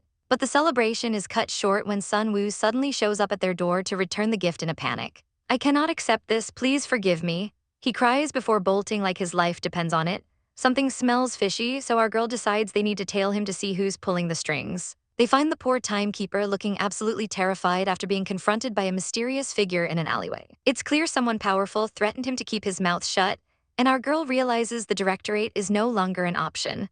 Lai Longji is losing his mind with worry, begging Yuhyun to stay hidden until the sacrificial ceremony to avoid any more danger. But our heroine isn't some damsel in distress who's going to sit in a corner. "My martial arts skills are not inferior to yours," she reminds him, refusing to let him make a mountain out of a molehill. Lai Longji gets all intense and romantic, pinning her with a look and admitting he's just terrified of losing her. Our girl is a total sucker for this kind of dramatic devotion, so she agrees to a compromise. She'll dress as a man to sneak around. She even suggests telling the public she's ill to avoid unwanted visitors while she plots her next move. After settling things with a pinky promise, our girl finally gets some much-needed breathing room to explore. She wanders the bustling streets of Chang'an, realizing she's been so caught up in the drama that she hasn't actually seen the sights. But her peaceful stroll is cut short when she spots a young thug about to lay hands on a defenseless old man. She steps in to school him on respect, but the guy is fuming, claiming the old man cursed him to die in a brothel next year. Talk is cheap, so when the thug tries to throw a punch, our girl catches his wrist and sends him flying with a ba-bam. His lackeys join in, calling her names and threatening to beat her up, but she just smirks and tells them to try her. These creeps actually start planning to sell her off, even warning each other not to ruin her pretty face, so she fetches a better price. The leader pulls a knife, sneering that she'll be begging for mercy in no time. Big mistake, our girl sidesteps him like he's standing still, mocking him for being as slow as a pig. He hits the dirt hard, screaming for his boys to make her suffer. They lunge at her together, but she delivers a double-fisted bam right to their jaws, calling them inferior insects. Nursing their bruised faces, the thugs realize the old man is trying to make a break for it and decide to chase him down instead. But suddenly, the thugs are the ones eating dirt, crying out in pain as they trip over themselves. The lead thug refuses to believe an old bat can take him, but the old man effortlessly dodges his attack and delivers a swift, punishing strike to his back. Realizing they've messed with a hidden master, the thugs grab their wounded and scurry away like rats. Our girl is impressed by his concealed prowess and offers to buy the old man a cup of tea. Over tea, she plays it humble, claiming she just couldn't bear to see such an injustice. But the old man gets cryptic, staring into his cup and telling her she's a droplet that's out of place in the teacup of the Great Tang. Before vanishing, he leaves her with a chilling prophecy. "The star of the phoenix shines brightly, we will meet again." Yuhyun watches the mysterious old man walk away, her mind racing with his cryptic words. The star of the phoenix, why was he speaking in riddles? She wonders, staring at the empty tea bowl. The streets of the Great Tang are bustling, but a heavy shadow looms as the day of the sacrificial ceremony finally arrives. Back at the Prince of Zibo's manor, Lai Longji is absolutely losing it. He's been running around all day trying to find allies, but everyone is too scared to stand up for them. "We're done for," he groans, collapsing in despair. Our girl isn't about to let him wallow, though, placing a comforting hand on his shoulder and telling him to cheer up because there's always a way. Suddenly, a messenger bursts in with an invitation from the palace. They can't keep faking illness forever, so Longji decides they have to face the music and attend the ceremony together. He's dead serious, warning Yuhyun that they must avoid arousing any suspicion. When they arrive at the ceremony grounds, the atmosphere is thick with tension and the glint of spear tips. The crowd is already whispering like a bunch of mean girls, pointing at our couple and calling Yuhyun a literal fox spirit. Longji keeps his cool, telling her to just ignore the haters as the official calls for silence. The auspicious hour has arrived and the high-stakes ritual officially begins. Yuhyun watches as the director of astrology performs the ritual, but the moment the coins clatter into the basin, the man's face goes pale. He stammers in shock, reading an omen of violent unrest and a lone phoenix ascending to nirvana. This is exactly what the crowd wanted to hear to fuel their gossip, and they immediately start blaming Yuhyun's supposed fox spirit mischief for the kingdom's troubles. Our poor heroine is trembling, but Longji firmly grabs her hand, looking her in the eye and promising that he's right there with her.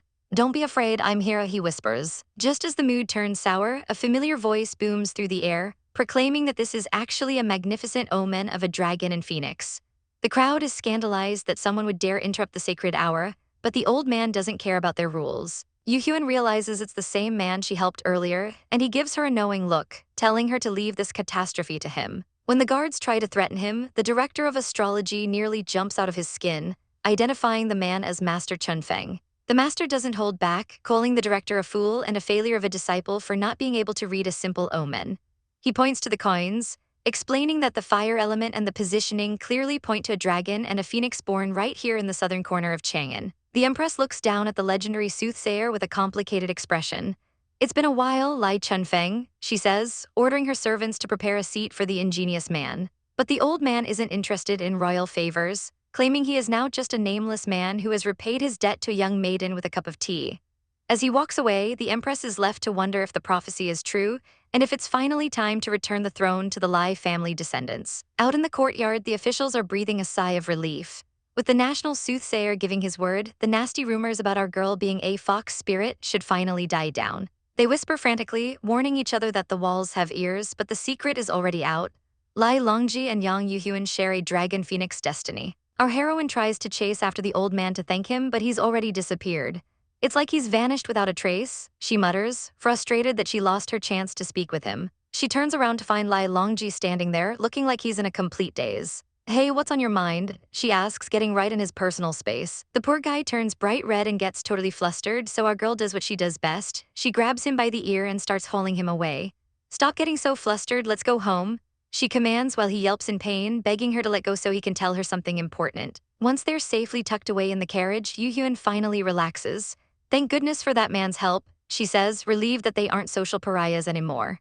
But Lai Longji isn't thinking about the rumors. He reaches into his robes and tells her he has a gift for her. He pulls out a stunning, circular green jade pendant. "I've been carrying this around with me at all times since I was a child," he says softly, pressing the precious heirloom into her hand. He explains that the pendant was part of a pair given to him by his father, and for a second, things get incredibly emotional. Our girl tries to keep her cool, telling him to stop bringing up the past, but he just flashes that signature grin.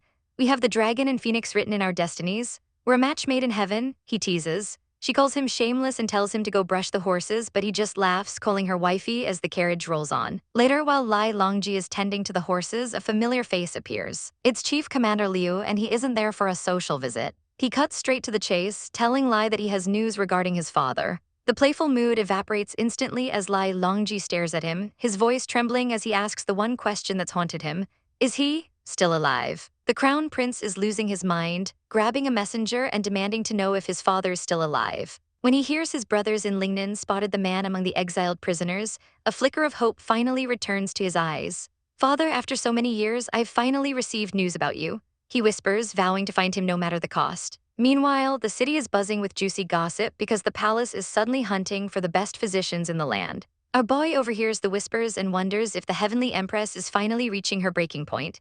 Inside the golden walls, things are looking grim as the empress is racked with a violent cough. Her maids are in a total panic, screaming for the imperial physician to hurry before it's too late.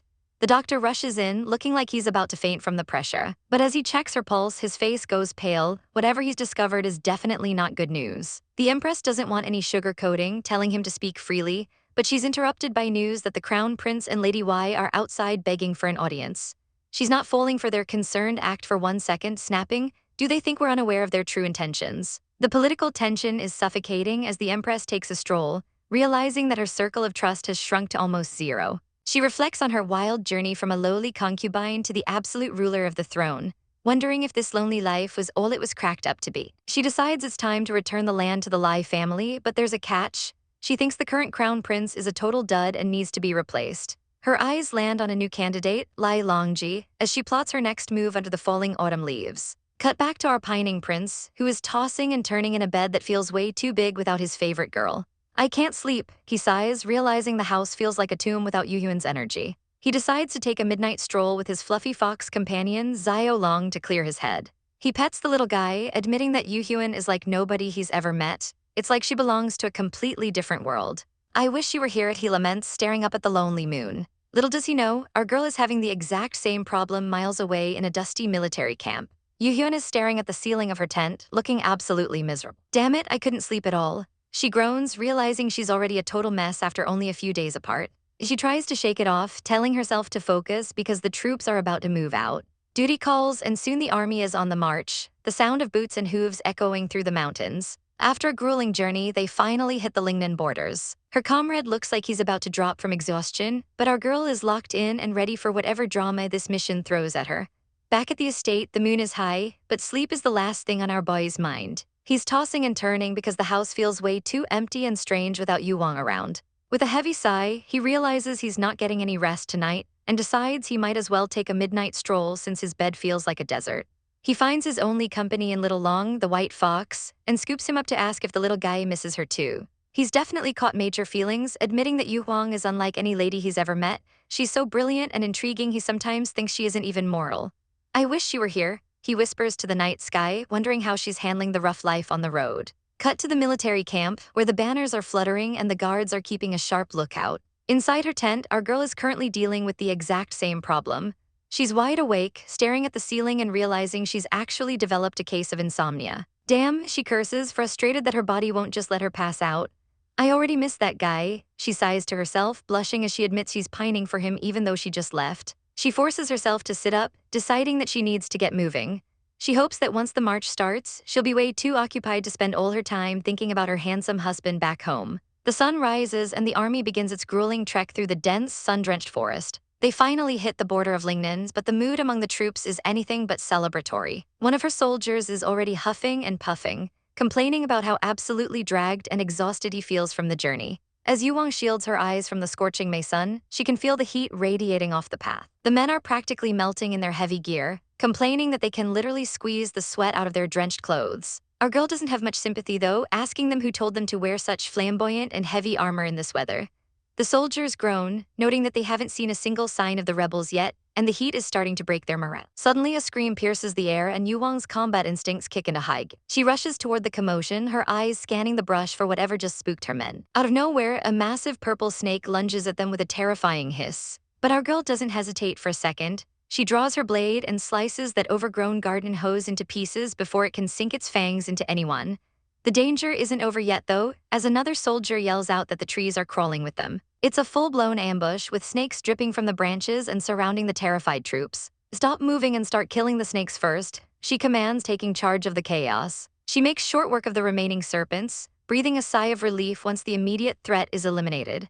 With the army at their physical limit, the lieutenant suggests they head to a nearby forest campsite to finally get some rest. Yu Huang agrees that they can't push any further until tomorrow morning, but she's not letting her guard down.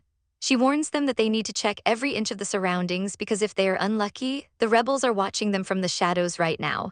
The journey continues as the sun begins to dip below the ridge. While the high-ranking officials are busy with their own dramas, a group of cloaked figures is lurking in the shadows of the forest. Tonight, let the cowards from the north taste our power. Their leader growls, ready to launch a bloody surprise attack. Meanwhile, our girl Yuhyun is stuck on the night shift and is absolutely parched. She heads down to the stream for a quick drink, but she notices something's off. The water was crystal clear during the day, so why is it so murky now? She reaches into the water and pulls out a soggy surprise. A straw shoe, she whispers, examining the weird tying technique. She realizes these are all for right feet and are heavily worn down, meaning a large group of men just passed through here. The rebels are here to attack, she screams, ditching her water and sprinting back to camp. She doesn't waste a second, shouting at the top of her lungs to wake the sleeping soldiers. The camp erupts into chaos as the warning drums start thundering. The rebel leader grinds his teeth in frustration, realizing their stealth mission just went up in smoke. How hateful, we were so close, he snarls before ordering his men to retreat immediately. Yuhyun's fellow soldiers are confused, wondering where the enemy even is, but she tells them they'd already be dead if they could see them. Spotting the rebels fleeing on horseback, our girl decides to go full hero mode. "I'll chase after them first, everyone catch up later," she yells. Her comrade tries to warn her that going solo is a death wish, but Yuhyun isn't listening. She's booking it through the brush, her eyes locked on the retreating shadows. She finally gets a clear view of the man leading the pack. Suddenly, her eyes widen in total shock. "That jade pendant is," she gasps. She pulls out a matching piece, realizing the design is identical to the one the rebel leader is wearing. Why do they have Danlai's jade? She wonders, her heart pounding against her ribs. This isn't just a skirmish anymore. This is the only lead she has to locate Longji Lai's family. The rebels are moving fast, passing orders to withdraw quickly to avoid getting bogged down in a fight. Darn it, they are going to run. Yuhyun pants, her legs starting to feel like lead. She leans against a tree, exhausted, noting that these guys are way too disciplined to be mere rebels. They have to be special troops. She's miles away from her base now and realizes she's in a seriously dangerous spot. She weighs her options, knowing that keeping up the chase alone is a massive risk. But then she looks at the jade again and remembers what's at stake. No, when did I become so timid? She scolds herself, drawing her blade with renewed determination. Infiltrating an army, please, that's her specialty. She quickly carves a signal into a tree trunk to guide her reinforcements. Guozhang Yang should understand this signal, she says, leaving her mark before slipping away to follow the enemy into the dark. The forest is crawling with soldiers as the hunt intensifies under the cover of night. "Fast, you guys go there, the rest are coming with me." The commander barks, desperate to corner their prey. They stumble upon a campfire that's still warm to the touch, surrounded by a mess of fresh footprints. The realization hits them like a ton of bricks. They aren't just hunting, they're walking straight into a trap. It seems that this rebel army has an ambush. One soldier shouts, his face pale with dread. Our girl's sister is leading the charge, but her mind is spinning. She orders her men to search every inch of the woods, screaming, "Search clearly, don't miss any trace." She's trying to stay composed, but her heart is racing. The rebels were tipped off, and if they aren't careful, her entire unit is toast. But there's a bigger problem. Where on earth is Yuhyun?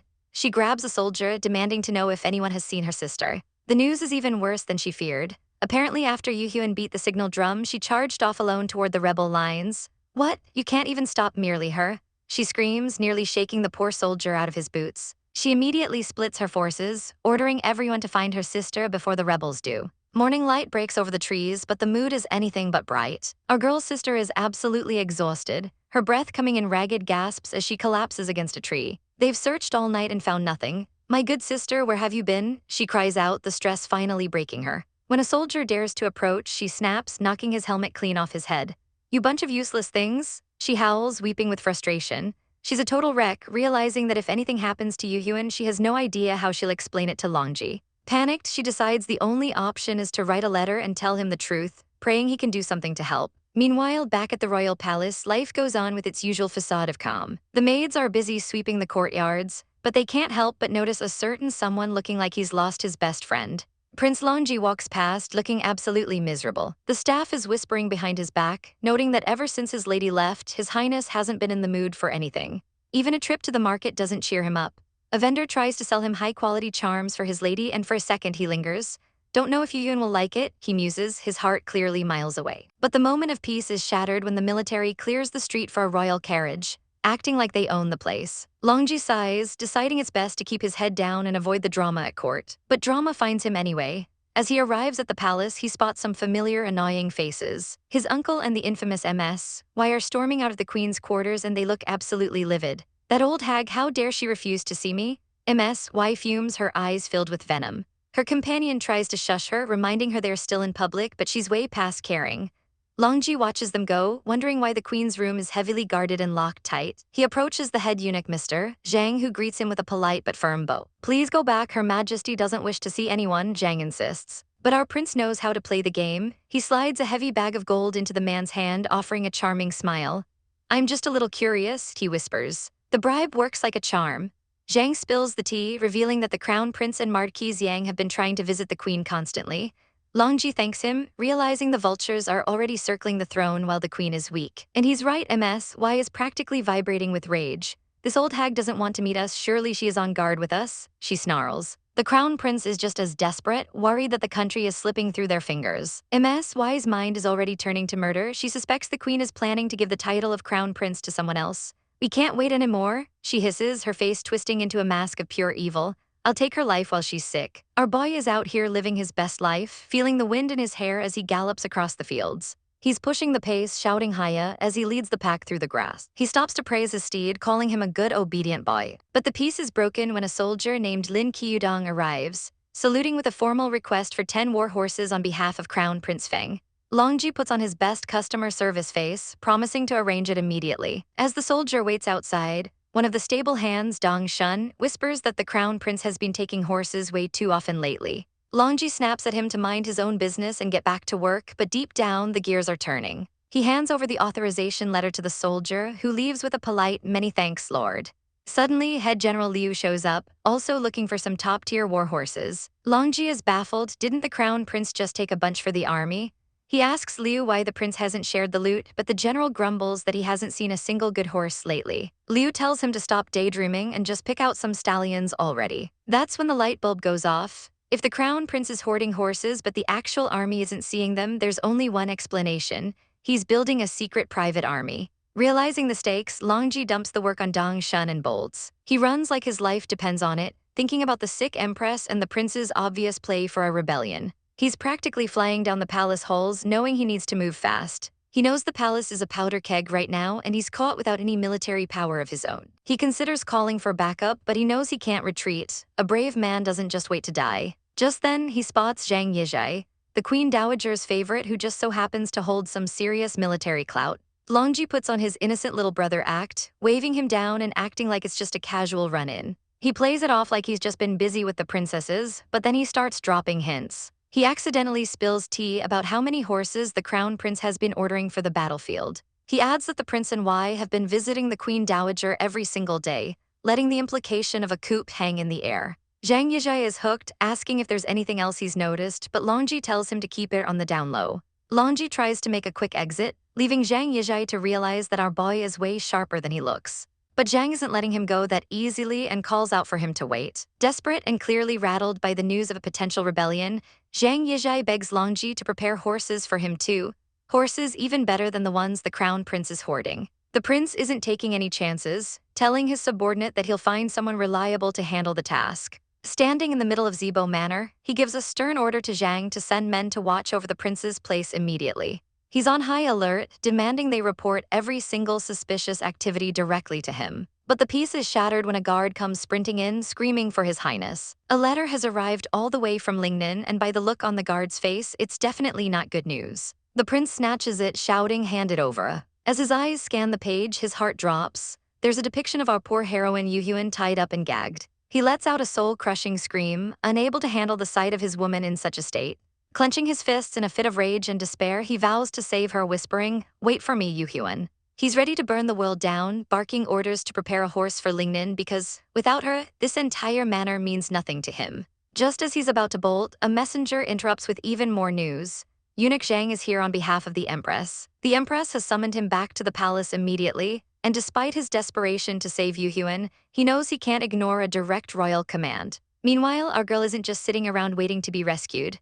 Dressed in full armor, she's been trekking through the forest for over an hour, finally spotting smoke rising in the distance. She moves like a shadow through the trees, closing in on the source of the fire. She finds herself staring down a massive rebel encampment hidden deep in the woods. "The rebels are way more than I've estimated," she mutters, realizing she's walked into a total hornet's nest. These guys aren't just thugs. They're well-trained soldiers, forcing her to find a higher vantage point to scout their defenses. From the safety of a tree, she observes that the camp is locked down tight from every angle. She realizes her only shot is an inside job, but she's going to need a disguise to pull it off. Luckily, a guard decides to take a very poorly timed bathroom break right under her tree, giving her the perfect opening. With a smirk, she drops down like a lethal Valkyrie, knocking him out cold before he even knows what hit him. "Sorry for that," she says with a snarky grin, "but I do need your clothes." Our girl is deep in enemy territory, blending into the shadows as she scopes out the camp. It's still quite easy to infiltrate, she thinks, but her luck almost runs out when a guard suddenly shouts at her to help keep watch.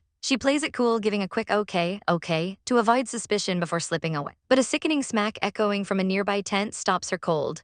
Peeking inside, her eyes widen as she witnesses a brutal interrogation in progress. "Speak, where did you keep those items?" a man screams, lashing out with a whip. He dangles a jade ring in front of his victim, fuming that the poor man is even still alive. The prisoner is in rough shape, barely whispering that there's nothing left to give. Our girl's heart sinks when she realizes this bloodied man is actually Longji Lai's father. She doesn't waste a second, swooping in to grab him the moment the coast is clear. "Don't worry, we are on the same side. I'm here to save you," she whispers, hauling him to his feet. She needs to know if he can still move because they've got a long way to go. But our heroine isn't just leaving, she's leaving a parting gift by targeting their food supplies. Within moments, the night sky is lit up by a massive explosion as the forage goes up in flames. The camp descends into absolute chaos as guards scramble to put out the fire. High up in the trees, our girl watches the beautiful destruction she's caused. The enemy commander is losing his mind, screaming for his men to find the culprit. She's not worried though, knowing the dense forest is the perfect playground for a little guerrilla warfare. "My hand is itching after some time here," she smirks, feeling the adrenaline finally kick in. She moves through the canopy like a ghost, her movements silent and deadly. Before the guards even know what hit them, she's diving from the branches. Her blade flashes in the moonlight, cutting through the air with lethal precision. Blood sprays across the trees as she takes down her targets with ease. Landing gracefully, she looks back at the carnage with a satisfied smile. "Still fine, looks like nothing has changed," she chirps, ready to finish the job. A frantic subordinate rushes to his boss, reporting that their men are trapped and the enemy is way too strong. The boss doesn't care about his own men's lives, though, calling them useless before giving a ruthless order to burn the entire mountain down. His plan is simple: smoke out the little thief and see how long they can survive the flames. Torches are lit and the forest quickly becomes a death trap. Our girl watches the orange glow in horror, realizing she can escape, but Longji's father is still trapped in the inferno. Meanwhile, nearby soldiers hear a rustle in the brush. One of them spots a familiar mark carved into a tree, Yang, and realizes Yuhyun was here. He doesn't waste a second, shouting for every soldier to gear up and move out immediately. Guozhang Yang is practically vibrating with anxiety, praying that nothing has happened to our heroine. Inside the burning woods, Yuhyun is struggling to breathe through the thick smoke, desperately hoping Lai Dan can hold on just a bit longer. She's coughing her lungs out as the heat intensifies, making every breath a struggle. But help is coming fast as Guozhang and his cavalry thunder through the forest. "Faster!" he screams, pushing his horse to the absolute limit. He's coming for her and he's not going to let a little thing like a forest fire stop him. Yuhyun hears the sound of hooves and realizes Guozhang has actually found her. But she doesn't have time to celebrate because the enemy boss is right on her heels. "You're finally here," he sneers, blocking her path. Yuhyun knows she has to end this quickly to save her brother. Guozhang hears her voice in the distance and confirms she's still alive. The villain lunges at her, mocking her for shouting and telling her to prepare for death. The guy is surprisingly strong, and Yuhyun realizes she's not fighting some low-level thug. They trade blows in a blur of steel as sparks fly. During the scuffle, her disguise is torn away and the boss's jaw hits the floor. "A woman," he gasps, completely caught off guard. Our girl doesn't hesitate. She knows that getting distracted in a duel is a death sentence. She strikes like a viper, and the villain screams in agony as blood sprays from his arm. "Damn it, it hurts," he bellows, clutching his wound. He tries to play it cool, swearing he'll kill her, but then he spots the massive army charging toward them. Realizing the odds have shifted, he orders his men to move out, hoping to make a quick getaway. He scrambles onto a horse, but Yuhyun isn't about to let him walk away after all this trouble. She leaps through the air, sword drawn, demanding to know exactly where he thinks he's going. This fight is far from over. "Meet your death," she shouts as her blade finds its mark, sending a spray of red across the battlefield as the rider screams in agony. But as the chaos unfolds, our girl's mind is elsewhere, screaming out for Longji as the scene shifts abruptly to the quiet grandeur of the Imperial palace. Inside, Longji is the picture of a dutiful son, rushing to the Empress's side as she teases him, calling him a silly boy while he helps her up from her seat. They settle in for a chat, with the Empress complaining about how boring it is to be stuck in bed for days with nothing to do. She's got her eye on him, though, praising him as governor material even if he tries to stay out of the spotlight and never shows off. He tries to play it cool, telling her she's not old and that the country will thrive under her rule, but she's not letting him off the hook that easily. She drops a truth bomb, asking if he's salty about being stuck as a minor general when the people clearly love him way more than the crown prince. Longji keeps his poker face on, claiming he's just doing his duty and has no desire to overstep, but she sees right through it, calling his modesty a clever strategy to wait for the perfect moment to reveal his talent. "I see," he responds simply, the tension in the room thick enough to cut with a knife. But the political games are cut short when a soldier bursts in, screaming that something is terribly wrong. The bombshell drops. The crown prince has finally lost it and is leading an army right toward the palace doors. Meanwhile, in a much quieter setting, our girl is trapped in a dream of her and Longji looking way too cozy together. She bolts upright, gasping his name as she wakes up in a cold sweat. Her savior is right there with a cup of tea, letting her know she's been out for a whole day and asking how she feels. But then he hits her with the ultimate tease, mentioning how she was calling out Longji's name the entire time she was unconscious. She nearly chokes on her drink, screaming, "No, no, impossible, we are not close at all." Trying to change the subject, she asks about his wounds, and he graciously thanks her for saving him. He pulls out a jade pendant, explaining that thanks to this piece of jewelry, he was able to track her down. Looking at him, our heroine can't help but feel a pang of sympathy, thinking about what a pitiful situation this man has been through. He starts reminiscing, looking at the jade and remembering when he first gave it to Longji back when the boy hadn't even reached his waist yet. He reveals the truth. Longji isn't the coward everyone thinks he is. He's a responsible man who's been pretending to be weak just to survive. He's just glad they're friends now, though our girl is back to her frantic, blushing denials. She laughs it off externally, but internally she's sweating bullets, thinking about how disappointed he'd be if he knew she was actually his daughter-in-law as she grips the jade, determined to return it to Longji. Our girl Yu Hyun is deep in thought, worrying about the progress on Longji's side and wondering if the fire for revenge is still burning bright. But there's no time for brooding because her loud-mouthed comrade comes charging in, shouting about how glad he is that she's finally awake and asking if she's hurt. Honestly, this guy is a total drama queen, looking like he's about to burst into tears of relief. Yu Hyun, you don't know how tough I had it when you weren't around. He wails, acting like managing a simple disease was the hardest battle of his life. She playfully shuts him down, telling him he'd probably just make things worse if she actually let him handle the heavy lifting.